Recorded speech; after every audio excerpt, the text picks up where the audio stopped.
Hola, ¿qué tal? Mi nombre es Ivonne Alcántara y el día de hoy les voy a hablar sobre las transiciones y la evolución que ha tenido el sistema político mexicano. Pero para eso debemos retroceder hasta la época de la Revolución. Fue un movimiento armado que buscaba erradicar la desigualdad social de las clases sociales originadas por el porfiriato. Con el aparecimiento de esta lucha armada se dio pie al populismo y a la división de masas, las cuales dieron como origen a la época presidencial en México, con uno de los propósitos de crear un país independiente, social, constitucionalista. En el texto La formación del poder político en México, el autor Arnaldo Córdoba define la revolución en dos etapas. Estas son revolución política y revolución social.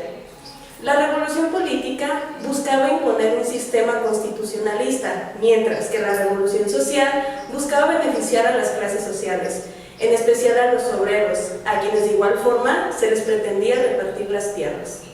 A decir verdad, para muchos la revolución lo pueden interpretar como un movimiento populista.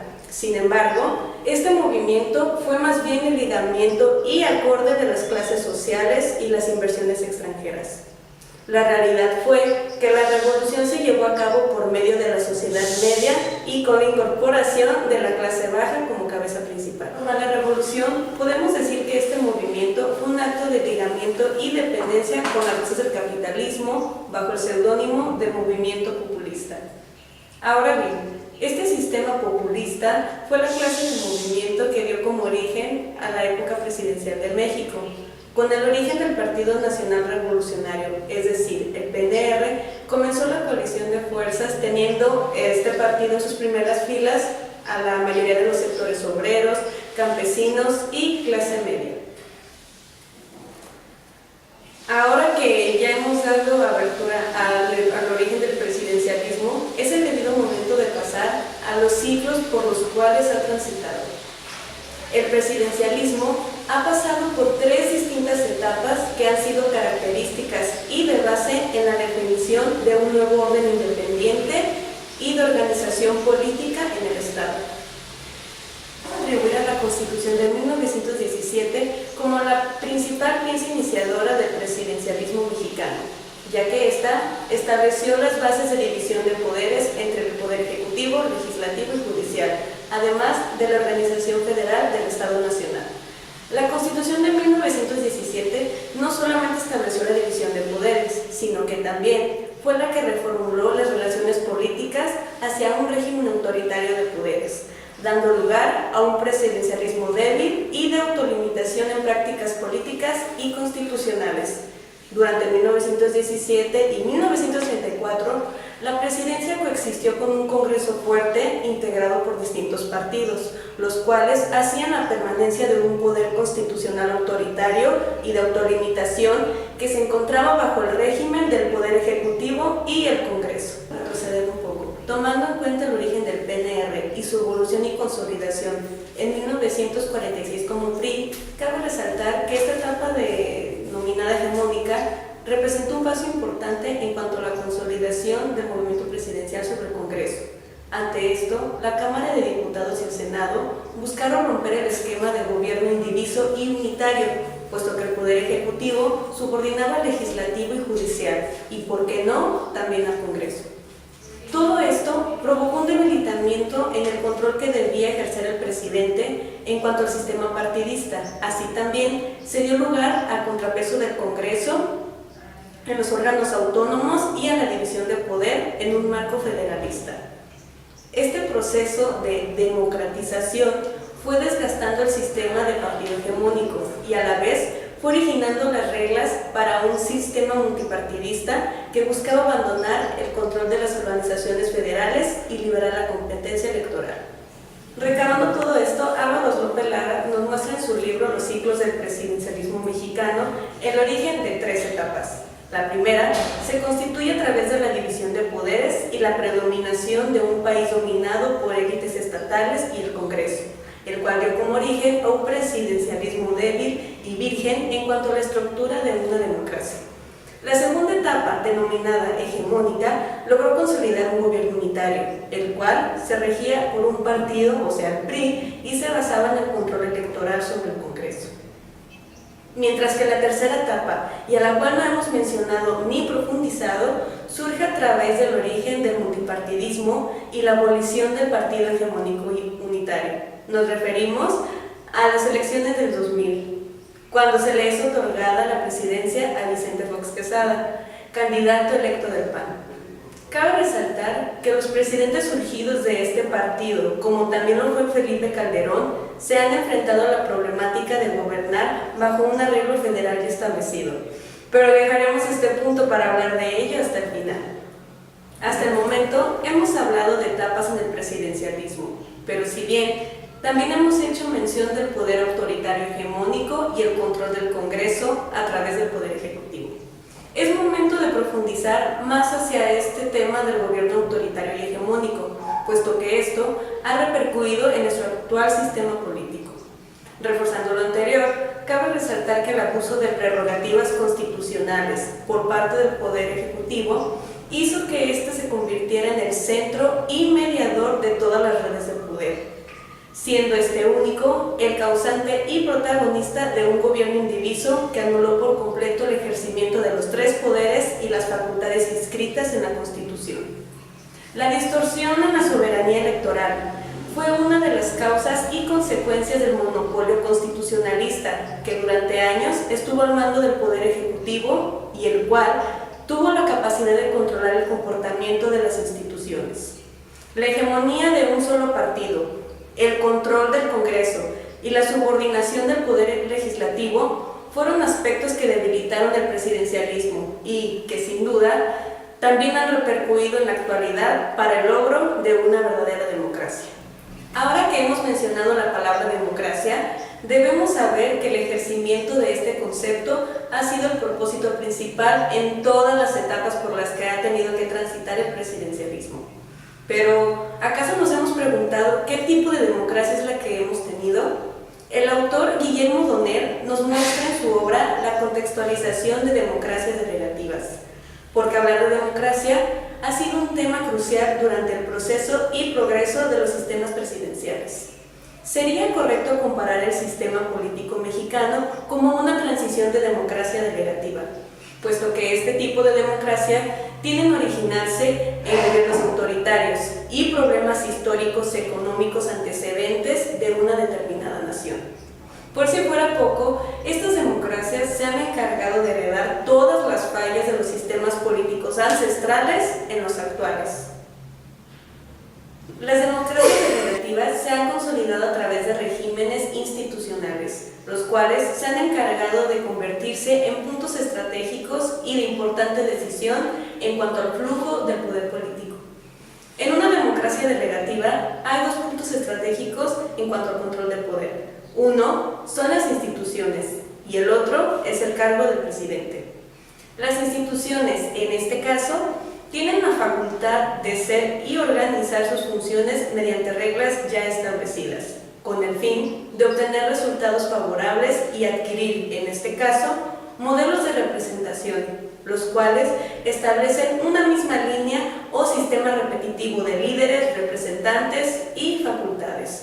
Por otro lado, el presidente es el principal custodio e intérprete de intereses personales, quien, al mismo tiempo, crea de las democracias delegativas un sistema individualista. O mejor dicho, en las palabras de Guillermo Donner, el presidente y sus asesores son el alfa y omega de la política.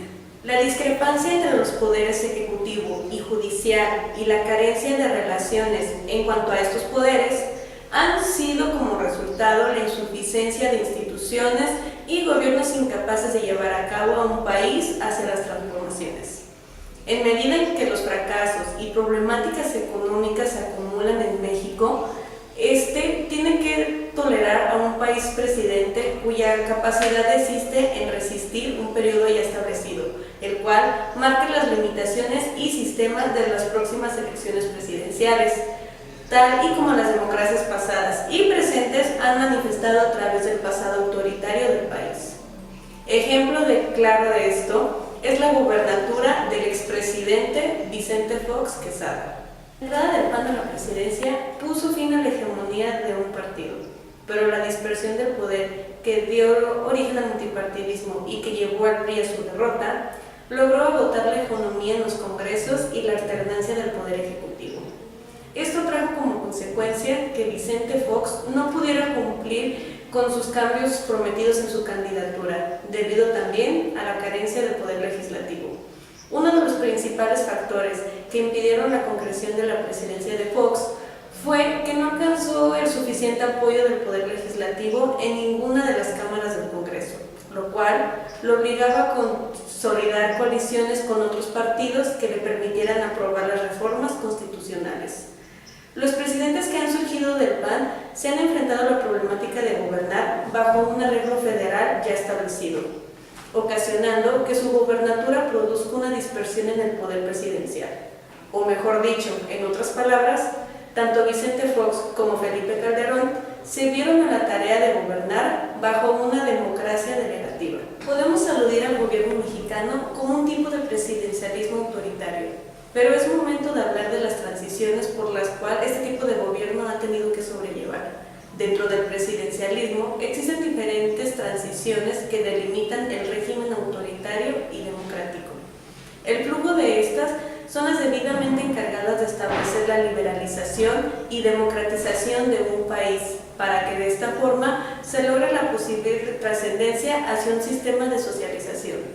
Primeramente, la liberalización. Este proceso redefine y amplía ciertos derechos, los cuales protegen tanto individuos como grupos sociales ante los actos arbitrarios e ilegales que se puedan cometer a través del Estado. La democratización, por otro lado, es el principio que impone a los gobernadores a cumplir sus obligaciones de actuar y respetar con autoridad entre iguales y gobernantes, a fin de proteger el sistema político. La relación que guardan estos procesos conlleva desde las garantías de libertad individual y colectiva hasta la formalización institucional de estas.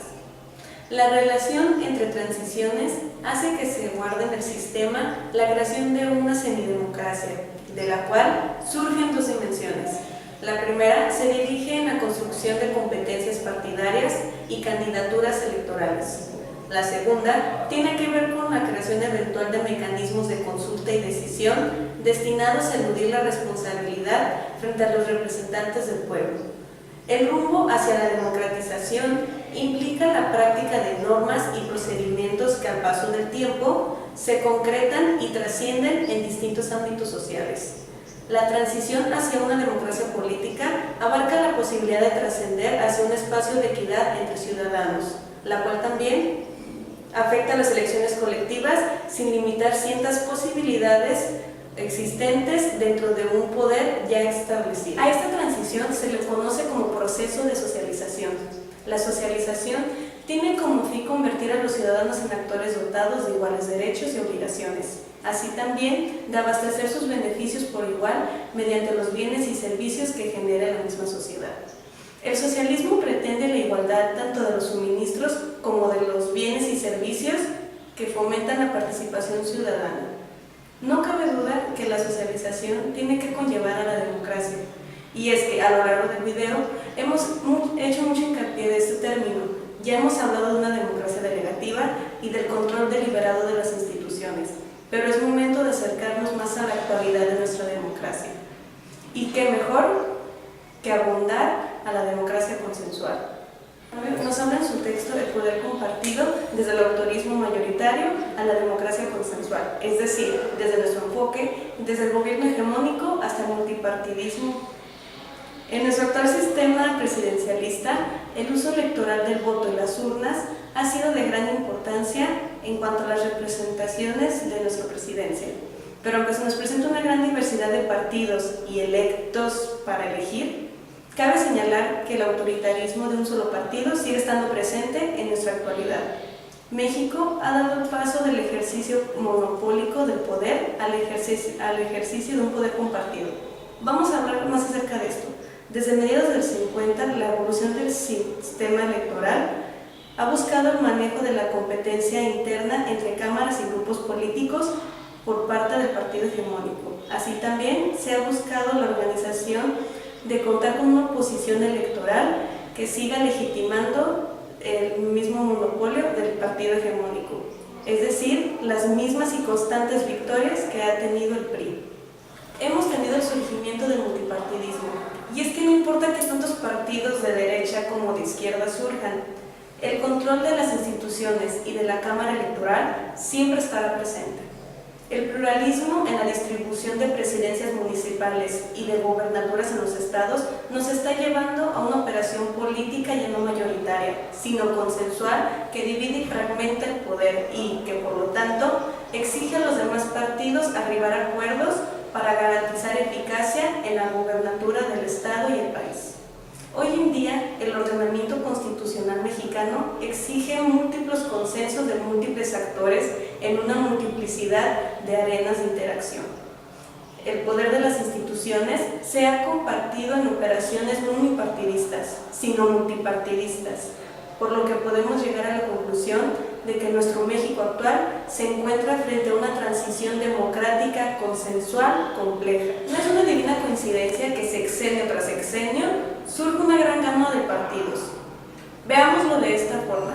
La entrada del PRD y el PAN ha estado delimitada por reglas institucionales que se encuentran al mando del PRI. Es decir, cualquier partido que quiera entrar a esta arena de juego tendrá que aceptar las reglas y condiciones que el partido hegemónico ha implantado desde décadas atrás, con el único fin de seguir llevando el PRI hacia la presidencia, tal y como lo reivindica nuestro actual presidente, Enrique Peña Nieto. El regreso del PRI en el 2012 ha sido un parteaguas que sin duda ha causado mucha polémica conforme a la forma en que Peña Nieto ha gobernado. Y es que no se necesita profundizar tanto en ello, teniendo en cuenta toda la información ya recabada. Solamente hace falta ver casos como el de la Casa Blanca para darse cuenta de la efectividad o no que ha tenido este partido desde su regreso hasta el día de hoy. Nos hemos enfrentado a un sistema en donde el autoritarismo, el unipartidismo, la subordinación, el control de las instituciones y la repartición del poder han sido los elementos básicos de nuestro sistema presidencial. Sistema que se ha mostrado como un proceso fallido en cuanto al logro de una verdadera democracia social. Esta historia hegemónica sigue repitiéndose cada sexenio, y aunque autores como Álvaro Casas propone como solución el establecimiento de un gobierno limitado en el cual el ejercicio del poder ejecutivo dependa del control electoral, institucional y legal, la verdad es que nuestro sistema presidencial sigue bajo el manto de una democracia delegativa. ¿Cuál sería entonces la solución para erradicar con el sistema hegemónico capitalista que nos ha dominado durante mucho tiempo? Es la pregunta que quizás muchos nos hemos cuestionado. Probablemente hemos tomado en cuenta algunas alternativas, como el cambio en las autoridades máximas de las instituciones, o la importancia de culturalizar a la población respecto a la forma de gobierno que han ejecutado nuestros representantes, o simplemente esperar la entrada de otro nuevo partido a la presidencia. Alternativas y posibles soluciones siempre habrá que tomar en cuenta.